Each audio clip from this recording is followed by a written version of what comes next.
Hello friends, स्वागत है आप सभी का मेरे यूट्यूब चैनल मिस्टर एक्सेल पर। एडवांस एक्सेल की इस सीरीज में आज हम सीखेंगे इफ़ एरर फंक्शन। दोस्तों, गलतियाँ किससे नहीं होती? आपसे भी होती होगी, मुझसे भी होती होगी, लेकिन हम अपनी गलती को किसी और को क्यों दिखाएं? क्यों ना हम उसकी जगह कुछ ऐसी वैल्यू यूज़ करें जो हमें भी अच्छी लगे और सामने वाले पर्सन को जो रिपोर्ट देख रहा है उसे भी अच्छी लगे। दोस्तों, एरर जब भी हम कोई देखते हैं किसी भी डेटा के अंदर, वो हमारी कैलकुलेशन में भी मिस्टेक करता है, वो देखने में अच्छा नहीं लगता, रिपोर्ट्स को भी ख़राब करता है। तो आइए देखते हैं एक एक्सेल का बहुत ही पावरफुल फंक्शन इफ़ एरर। दोस्तों, इफ़ एरर हर फॉर्मूलों के साथ काम में आ सकता है, फिर चाहे वो आपका सम हो, वीलुकअप हो, ऑफसेट हो, पाइवेट हो, कोई भी आपका फॉर्मूला हो, सबके साथ आप इफ़ एरर को यूज़ कर सकते हो।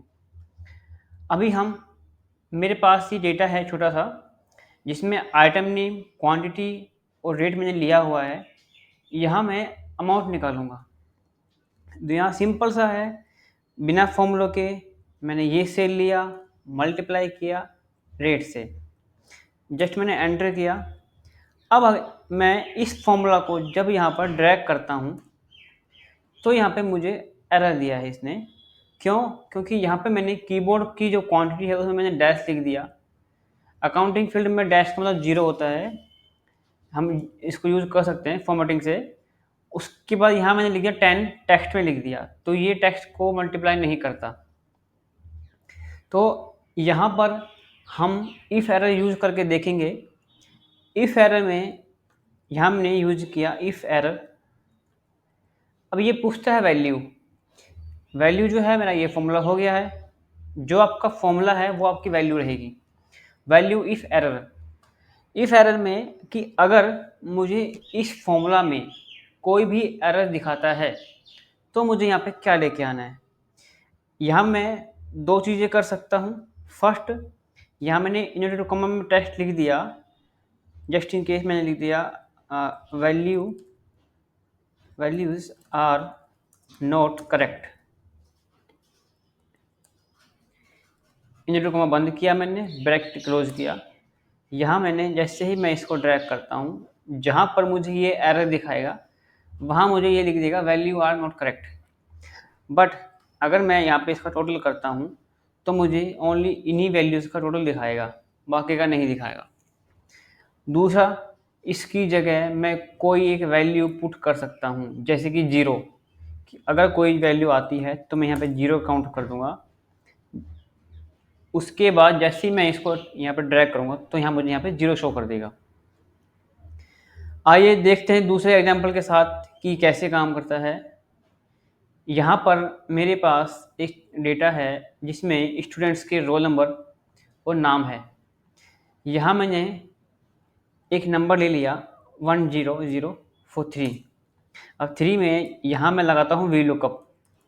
मैंने यहाँ पे वी लुकअप लगाया। वी लुकअप बिल्कुल सिंपल फॉर्मूला है। लुकअप वैल्यू मेरी ये हो गई, टेबल एरे मैंने ये चूज कर लिया, मेरा इसको मैंने फ्रीज कर दिया है। कॉलम इंडेक्स नंबर, मेरा ये स्टूडेंट का नाम है वो मेरे कॉलम नंबर 2 में है, तो मैं यहाँ पे 2 लिख देता हूँ एंड 0 प्रेस करता हूँ एंड ब्रैकेट क्लोज। यहाँ मुझे नाम शो कर देगा। लेकिन अगर मैं यहाँ पर लिखता हूँ 1008, जो कि इस डेटा में एग्जिस्ट ही नहीं करता, तो यहाँ पर इसने मुझे एरर दे दिया। तो अब इसमें हम क्या कर सकते हैं, यहाँ पर मैंने लिखा, मैंने यहाँ पे भी मैं इफ़ एरर ही यूज़ करूँगा। इफ़ एरर मैंने यूज़ किया, मेरी जो वैल्यू है, मेरा ये जो फॉर्मूला है ये हो गया है। उसके बाद मैंने कॉमा लगाया। अब पूछ रहा है वैल्यू इफ़ एरर, तो यहाँ पर मैं क्या लिखूँ कि जो मुझे अच्छा लगे। तो मैं यहाँ लिख देता हूँ, यहाँ पे स्टूडेंट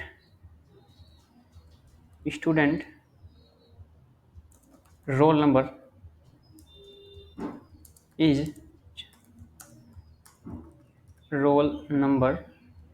इज इनकरेक्ट,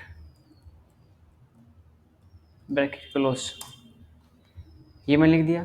अब मैं यहाँ पर कोई भी वैल्यू पुट करता हूँ तो जहाँ पे मुझे वैल्यू मिलेगी वी लुकअप में, वहाँ मुझे उस वैल्यू का जो फील्ड है वो मुझे उसकी वैल्यू है फील्ड की, वो मुझे निकाल के देगा जो नाम है स्टूडेंट्स का।